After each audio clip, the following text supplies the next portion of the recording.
सुप्रभातम। कक्षा सप्तम संस्कृत में हम पढ़ रहे थे पंचम पाठ पंडिता रमाबाई। इस पाठ का हिंदी अर्थ हमने देख लिया था।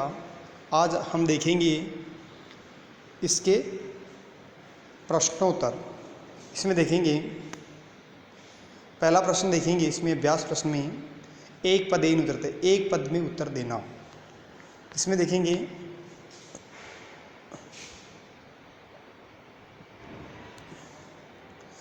क्या में देखेंगे पंडिता सरस्वती इति उपाधिभ्याम का विभूषिता।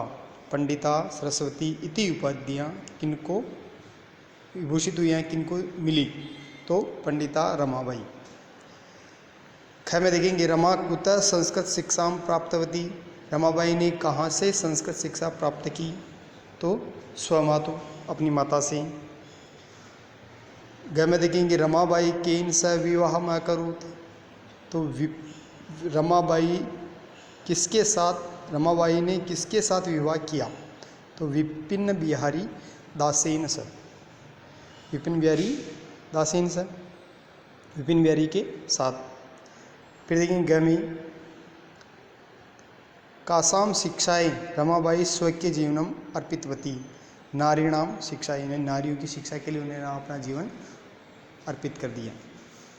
फिर देखेंगे गमी रमाबाई उच्च शिक्षार्थम कुत्र अगच्छत। रमाबाई उच्च शिक्षा में, हाई शिक्षा में कहाँ गई? उच्च शिक्षा प्राप्त करने के लिए कहाँ गई? इंग्लैंड देश में, यानी वो इंग्लैंड गई थी। फिर देखेंगे अगला प्रश्न रेखांकित, दूसरा प्रश्न रेखांकित आदृत्य प्रश्न निर्माणम कुरु। प्रश्न का निर्माण करना है। इसमें देखेंगे आपको प्रश्न पूरा बनाना है। मैंने यहाँ शॉर्ट में बना दिया था, आपको पूरा प्रश्न बनाना। जैसे ये अंडरलाइन हो रहा है, इस अंडरलाइन को हटाना है और इसकी जगह पर प्रश्न लगा करके आगे प्रश्न चिन्ह लगाना है। तो देखेंगे रमाया पिता समाजस्य प्रतारणाम असहत। तो रमाया, तो इसकी जगह पे इसको हटा करके, इस रमाया को हटा करके यहाँ कस्या लिखना है और पिता समाजस्य प्रतारणाम असहत, फिर आगे प्रश्न चिन्ह लगाना है। फिर देखेंगे अगला है पत्यु मरणांतरम रमाबाई महाराष्ट्रम प्रत्यागछत। यानी पति के मरने के बाद रमाबाई महाराष्ट्र चली गई। तो पत्यु की जगह आप कस्य, किसके मरने के बाद, ठीक है ना। फिर आगे प्रश्न चिन्ह लगाना है यहाँ। फिर तीसरा देखेंगे रमाबाई मुंबई नगरे शारदा सदनम स्थापित। तो मुंबई नगरी, यहाँ जगह का नाम आ रहा, तो यहाँ कुत्र डालेंगे। कुत्र यानी कहाँ शारदा सदन स्थापित किया। फिर गैद में देखेंगे 1922 में ख्रीष्टाब्दे रमाबाई महोदय दया निधनम अभवत। 1922 ईस्वी सन में रमाबाई महोदय का निधन हुआ। तो रमाबाई को हटा करके यहाँ कस्या लिखना और अंडन में प्रश्न चिन्ह लगाना। फिर देखेंगे गए स्त्रीय शिक्षाम लभन्ते स्म। स्त्रियों की शिक्षा प्राप्त की। तो किसने स्त्रियों की शिक्षा प्राप्त की? तो स्त्री की जगह क्या करना? का शिक्षाम लभन्ते, कौन शिक्षा, कौन सी शिक्षा प्राप्त की? तो स्त्री शिक्षा। तो यहाँ का डालना है, स्त्री को हटा करके और लास्ट में प्रश्न चिन्ह लगाना है। फिर देखेंगे अगला प्रश्न, तीसरा प्रश्न देखेंगे। इसमें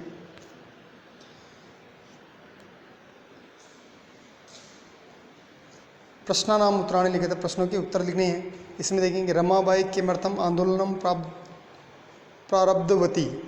रमाबाई किसके लिए आंदोलन प्रारंभ किया? तो इसमें उत्तर देखेंगे। इसके उत्तर यहाँ हैं। इसमें उत्तर में देखेंगे, यहाँ से देखेंगे रमाबाई स्त्रीणाम कृति वेद आदिनाम शास्त्राणाम शिक्षाए आंदोलनम प्रारब्धवती। यानी रमाबाई स्त्रियों की शिक्षा के लिए आंदोलन प्रारंभ किया था। फिर ख में देखेंगे निसहाया स्त्री आश्रम में किम किम लभन्ते इसमें। जो निसहाय बेसहारा स्त्रियाँ थी, आश्रम में क्या क्या प्राप्त करती थी? तो निसहाय स्त्रियाँ आश्रम में मुद्रण टंकन काष्ठकला आदि लभन्ते इसमें। यानी मुद्रण सीखना, टंकन सीखना, काष्ठकला लकड़ी की कला आदि प्राप्त करती थी। फिर ग में समाज सेवाएं अतिरिक्त ग में देखेंगे कस्मिन् विषये रमाबाई महोदया योगदानम् अस्ति, किस विषय में रमाबाई का योगदान था? तो समाज सेवाया अतिरिक्त लेखन क्षेत्रे अपि रमाबाई महोदया योगदानम् अस्ति, यानी समाज सेवा के अतिरिक्त उसमें लेखन क्षेत्र में भी उसका योगदान है। फिर देखेंगे केन रचनाद्वयेन रमाबाई प्रशंसिता वर्तते, कौन सी दो रचनाओं के कारण रमाबाई प्रशंसित हुई या प्रशंसनीय हुई या ख्याति प्राप्त की? तो स्त्री धर्म नीति, एक तो स्त्री धर्म नीति और हाई कास्ट हिंदू वीमेन, ये दो पुस्तकें हैं। इन रचना के द्वारा रमाबाई ने प्रशंसति प्राप्त की या अपनी जानकारी बढ़ी या उनसे ये जानी जाती हैं। तो ये प्रश्न 3 प्रश्न हैं। इन प्रश्नों को आप करना, आगे के प्रश्न हम कल देखेंगे। जय श्री कृष्णा।